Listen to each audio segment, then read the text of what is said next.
So here's the catch. DJI RS4 Pro with high capacity battery. I haven't charged this for 3 weeks and we still got 2 bars left on the battery. And I can shoot for nearly 30 hours on this setup. And the best thing about it is that it balances out the weight so it doesn't feel that heavy out in the front. So a big battery upgrade for DJI RS4 Pro. What's even better is that it also works with the DJI RS4. And that the RS4 now has the same RSA port as the Pro has, giving us the ability to connect to other accessories like the tilt ring or the DJI RS control handle, which makes it a fully functional professional gimbal.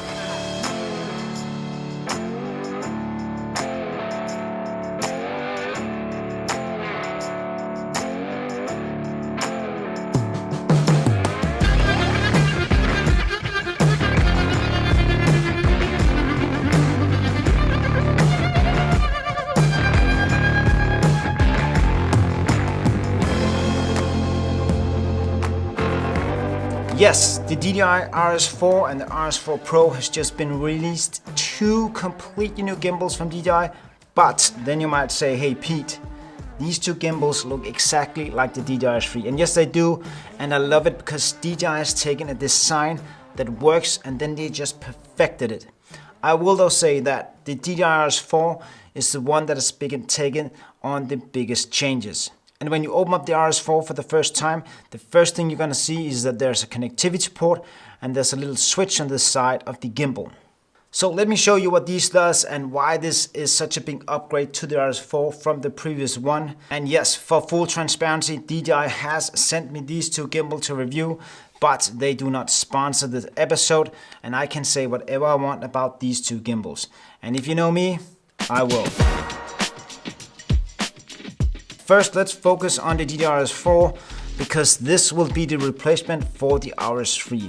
And one of the biggest changes that I've made to this gimbal is that they have extended the tilt arm with 8.5 millimeters, making it capable of taking larger camera bodies like the S1H. And this was especially something that I was missing on the RS3.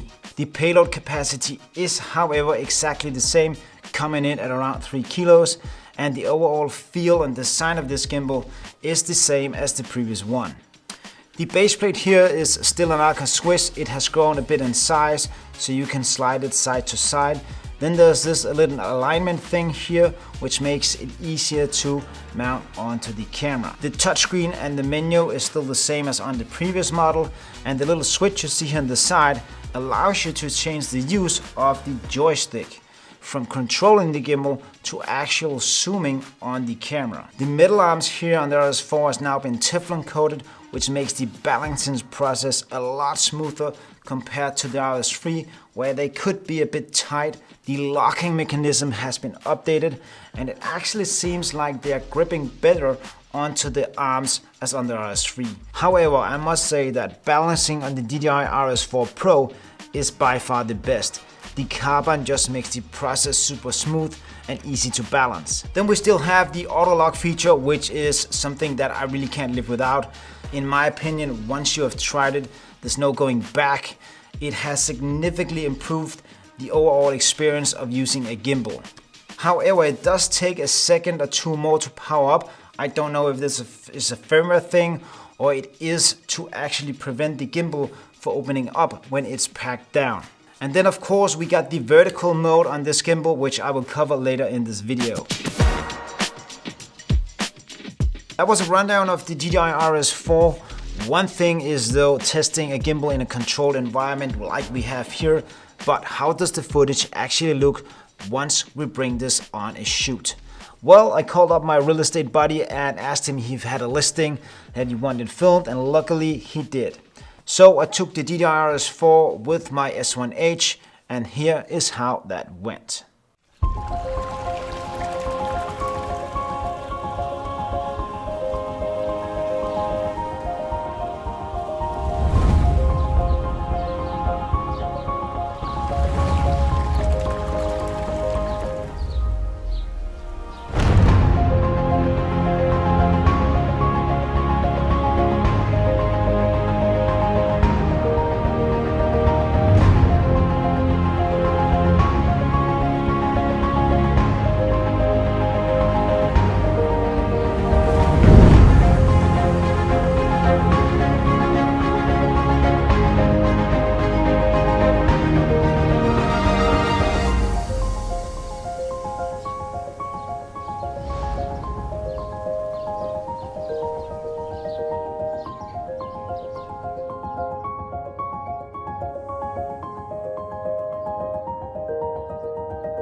So when it comes to shooting on the RS4, there is actually a noticeable improvement. DJI has updated the gimbal with their new 4th generation RS algorithm, which provides us with a smoother transition than on the RS3. And for real estate shoots, I always tweak the settings so that the gimbal reacts as slow as possible. But on the RS4, I only changed the follow speed to slow, and it was nearly perfect. It looks super smooth, and yes, it was shot in 50 FPS and slowed down in post. And then there was always be someone who says, oh, we can't tell if the footage is good because it's slowed down. So for all of you who wants to see footage shot in 24 frames per second, here you go.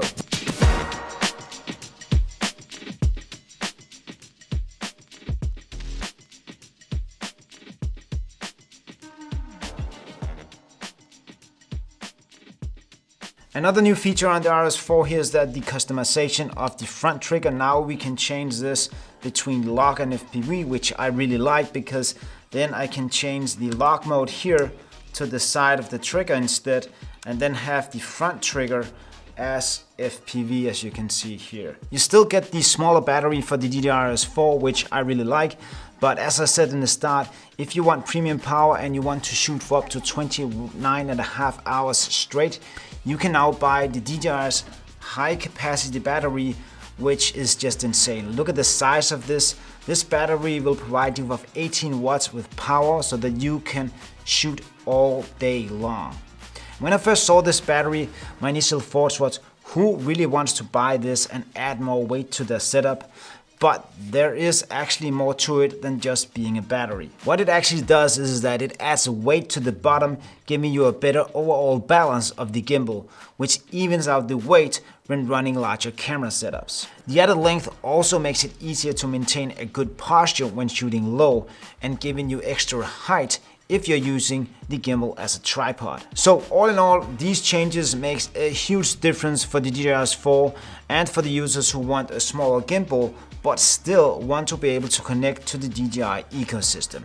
And for the everyday creator, I think that this gimbal will be the perfect solution.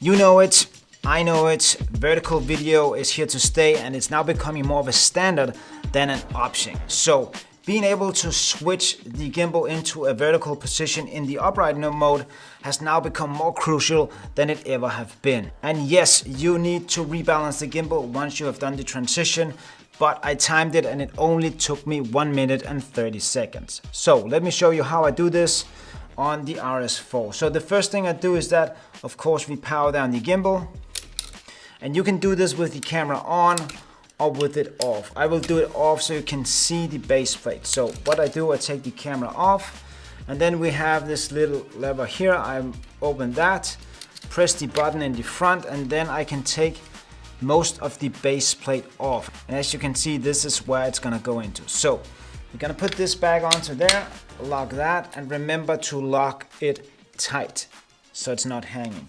Then I will put the camera back in. There we go, and we're now ready to rebalance the gimbal. You can see it's totally out of balance, but I won't balance it here.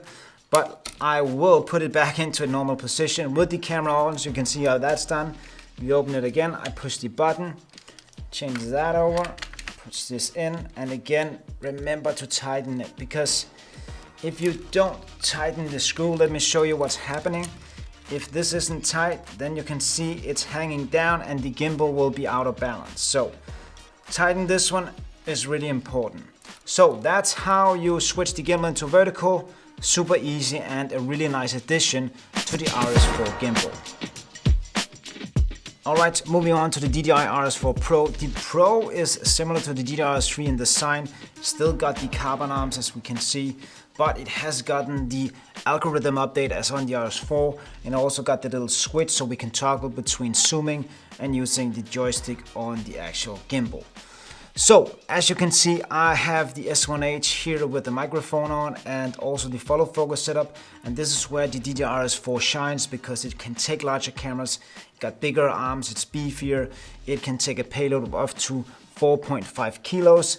So if you're flying bigger cameras, this is the gimbal that you're going to take. But let's take a look at some of the accessories that comes with the gimbal and what has been updated from the previous version. First of all, there's the Raven Eye. I haven't talked about this one yet because I haven't used this one on the new one. So it's coming up. The new base plate, I really like this one. It has the hole for the follow focus. You can see I have it on here. It's wider. You also get this for the RS4. It's a really nice addition. You'll have more real estate to move it side to side. Then there is the back handle, which I really don't use. I use the small rig, as you can see on here. I think this is a better grip. For the RS4 Pro, you will get the larger base plate right here with the rails on the bottom if you need to add a bigger camera. And then of course the high capacity battery. We talked about that one. It doesn't come with it, but you can buy those separately. Then there is the new updated follow focus motor right here. It's really nice. It works perfectly. And then there are a new LiDAR system for the RS4 Pro. This only works for the Pro, so if you're into the LiDAR thing, this is the gimbal that you want. I haven't tested this yet. It's also coming up in a future video. So those are some of the things and some of the accessories you get with the RS4 Pro. And price-wise, I don't know where we are because I haven't seen the prices yet. So I will put them on the screen as soon as I know how much they are, so you can decide which one you want yourself.